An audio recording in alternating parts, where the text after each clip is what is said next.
Pekerjaan yang pertama dilakukan oleh Fadlan adalah harus berdialog dengan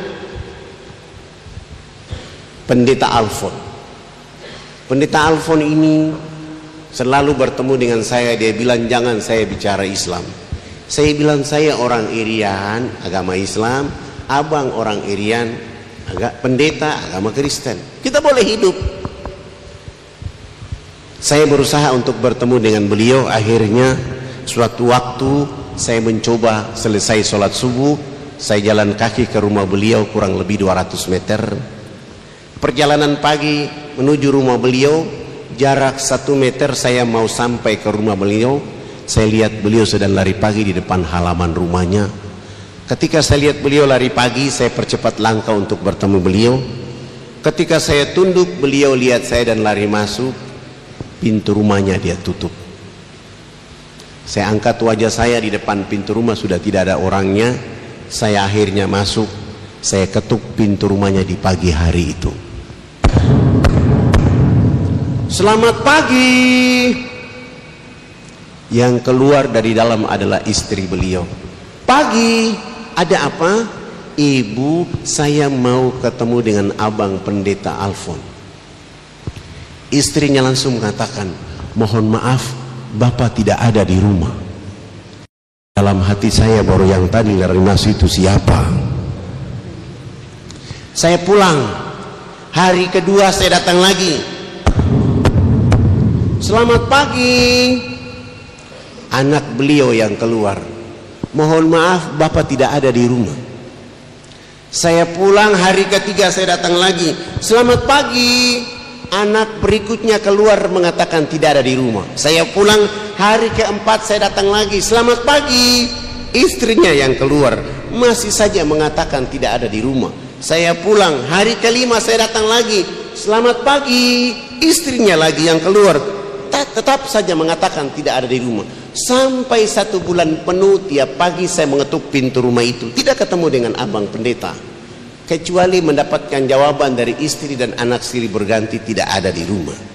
Bulan kedua hari pertama tetap saja saya datang ke rumah itu. Selamat pagi.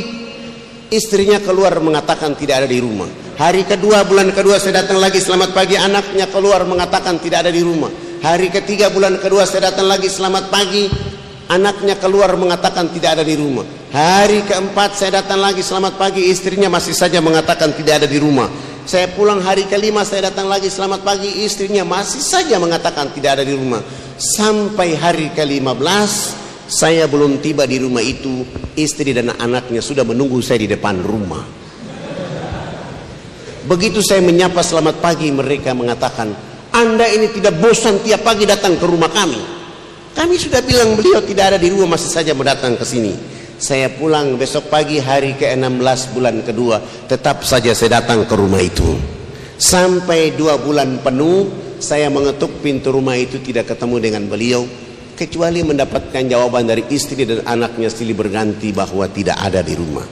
Bulan ketiga hari pertama tetap saja saya datang ke rumah itu. Selamat pagi. Istrinya keluar mengatakan tidak ada di rumah. Saya pulang, hari kedua bulan ketiga saya datang lagi. Selamat pagi. Anaknya keluar mengatakan tidak ada di rumah. Subhanallah. Begitu di hari ketiga bulan ketiga saya datang, saya menyapa selamat pagi. Anak tertuanya keluar mengatakan, pagi Pak Fadlan, mohon maaf tadi malam Bapak jatuh sakit, kecapean, kelelahan sehingga kami bawa ke rumah sakit. Saya langsung tunduk memuji Allah. Alhamdulillahirabbil alamin. Saya tidak pulang, saya melanjutkan perjalanan dari rumah beliau ke rumah sakit untuk cari tahu keadaan yang sebenarnya. Begitu sampai ke rumah sakit, saya tanya, mereka membenarkan dia ada di rumah sakit tadi malam dan sedang ada di kamar VIP nomor 48. Saya tidak langsung ke kamar itu, saya keluar dulu, ada orang jual buah-buahan di luar sana, saya beli, saya bungkus, dibungkus jadi parcel, lalu saya bawa dan berjalan menuju kamar nomor 48. Setiba saya di depan pintu kamar itu, saya ketuk dari luar. Selamat pagi. Istri beliau langsung menjawab dari dalam kamar, pagi, silakan masuk. Rupanya tidak tahu kalau itu adalah saya. Saya buka pintu pelan-pelan, saya angkat parcel, saya tutup wajah saya dan berjalan pelan-pelan. Begitu sampai di dalam, saya lihat kaki istrinya, saya turunkan parcel. Selamat pagi bunda, saya dapat kabar abang jatuh sakit sehingga saya beli buah-buahan ini. Nanti kalau abang bangun tidur, sampaikan salam hormat bahwa tadi Fadlan dari sini. Begitu saya cerita dengan istrinya, Alfon dari tempat tidur langsung menyapa saya. Pagi Pak Fadlan. Saya tinggalkan istrinya merapat salaman dengan beliau dan saya bilang, abang, hari ini sungguh sangat luar biasa saya dapat rahmat dari Allah. Karena saya sudah cari abang 2 bulan 3 hari. Sebenarnya abang tidak sakit, tapi abang hari-hari mendidik istri anak untuk berbohong. Itu menjadi penyakit supaya saya ketemu di sini. Nanti kalau abang sehat, sembuh, jangan mengulangi perbuatan ini lagi. Saya pamit pulang. 5 hari kemudian beliau sembuh dan pulang ke rumah. Hari ke-6 saya menjadi tamu pertama di rumahnya. Selamat pagi. Beliau bersama istri dan 7 anak membuka pintu dan mempersilahkan saya masuk ke dalam rumah mereka. Di saat itulah saya mulai cerita kepada mereka dengan judul Indahnya Islam bagi penduduk alam semesta. Dari jam 10 pagi sampai jam 12 siang saya pamit pulang. Beliau mengantar saya sampai depan pintu pagar. Beliau mengatakan, Fadlan, usahakan besok datang lebih pagi lagi. Besok pagi saya datang dari jam 7.30 sampai jam 12. Sesudah itu sholat duhur selesai, saya melanjutkan sampai asar. Pekerjaan seperti ini saya lakukan 5 hari berturut-turut. Subhanallah, menjelang waktu asar di hari ke-5, beliau bersama istri dan 7 anak menyatakan sikap hijrah, mengucapkan 2 kalimat syahadat. Ketika mereka mengucapkan 2 kalimat syahadat, saya langsung sujud syukur dan menangis kepada Allah.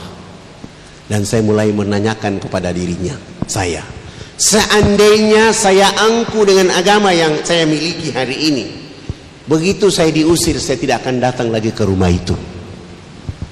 Seandainya saya sombong dengan agama yang saya anut, begitu saya diusir, saya akan katakan saya tidak akan datang ke rumah itu.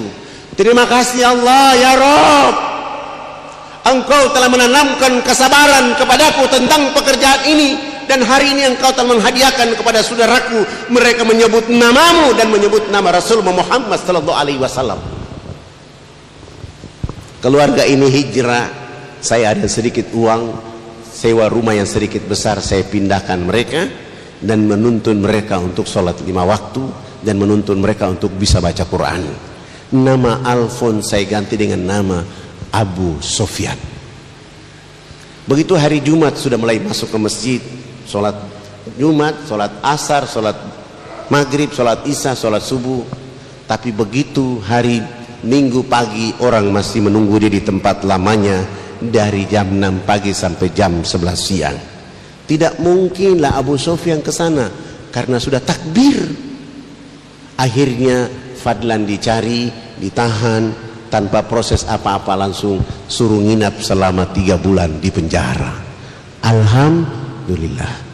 Keluar tetap saja berdakwah, bergeser dari kota ini ke kampung ini kurang lebih 179 km. Begitu datang ke sana ternyata nama saya sudah dikasih tahu dengan teman-teman. Saya menuju rumah kepala suku. Kepala suku berdiri di balik pintu rumah dengan tombak. Lalu dia angkat tombak itu, dia lempar, kena di betis kaki kiri saya dan saya terjatuh. Begitu teman-teman dai ingin melakukan perlawanan, dan saya bilang, kita kesini bukan berperang, kita kesini berdakwah. Dan tombak di betis kaki kiri saya ini adalah konsekuensinya orang berdakwah. Jangankan Fadlan, Rasul Muhammad sallallahu alaihi wasallam datang ke Taif, dilempar sampai tumpitnya berdarah-darah, tidak ada balasan apapun kecuali Rasulullah mendoakan mereka. Tugas kalian adalah mencabut tombak dari betis kaki kiri saya. Begitu dicabut, saya dilarikan ke rumah sakit, harus tidur di sana selama 3 bulan masa penyembuhan. Setelah sembuh sehat walafiat, saya coba lari pagi, kaki saya sudah kuat, dan saya bilang, kita kembali ke kampung itu lagi. Teman-teman mengatakan, Ustadz kan sudah ditombak di sana, untuk apa kita ke sana? Hei, jangan bangun kebencian dan permusuhan dengan orang. Tugas kita berdakwah. Akhirnya kami datang ke kampung itu. Saya turun dari kendaraan menuju rumah kepala suku. Sebelum masuk ke rumah, di halaman rumah itu ada anak tertua beliau. Saya dekati beliau dan saya tanya, "Abang, ada bapak kepala suku?" "Ada."